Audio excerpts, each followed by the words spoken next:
Andrew, thank you for hosting us at Breakfast Legislators this morning. We have spent most of the time talking about the road funding question. I know that has a big impact on transportation and transit as well.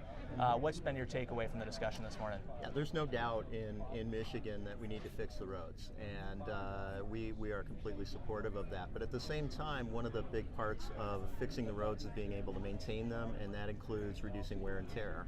Shared mobility, like public transportation, is a huge part of that, and we want to make sure that those options exist for people, and they're able to not necessarily always use a single occupant vehicle to get where they need to go. So, do you have any thoughts from the questions, either from the group or from the legislators' comments today? It's a whole lot of focus on simply the roads, and I think we need to play the long game. We need to make sure that all of our legislators are thinking about the long term and the short term, and making sure that funding's available to provide for shared mobility, so we can reduce that wear and tear on our roads. Well, I want to thank you for again hosting, but also, as we've talked about in the last few years, we've had a lot greater business interest in connecting with transit, and so we know that it's going to be a part of this conversation going forward.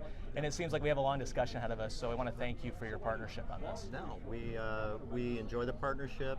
Actually, our success is based on all of our partnerships, so we will continue to work with everyone in the West Michigan region and make sure that the economy keeps moving forward. Great, thank you. Director, thank you for joining us this morning and Thanks speaking for with our having me. members.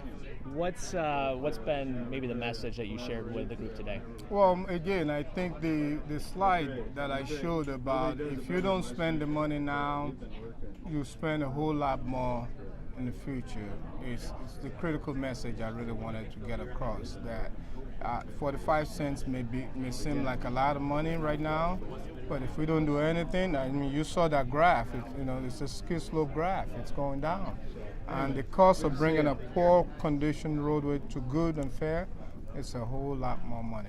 What's been your takeaway from maybe the questions you received today, or maybe the talk among the legislators that were here? Well, I think it's mixed, and I'm encouraged. I believe, again, the governor put out a very bold plan.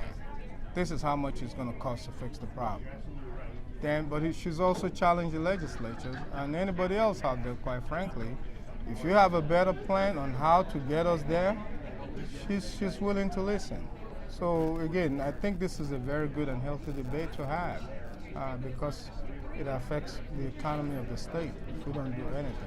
Well, we really appreciate your partnership and the partnership we have with our West Michigan MDOT office. Look forward to the conversation. I think there's going to be a long discussion ahead of us, but we know we can go to you to get the data to help inform our decisions. Absolutely. Thank you so much for having me. Yeah, thank you again.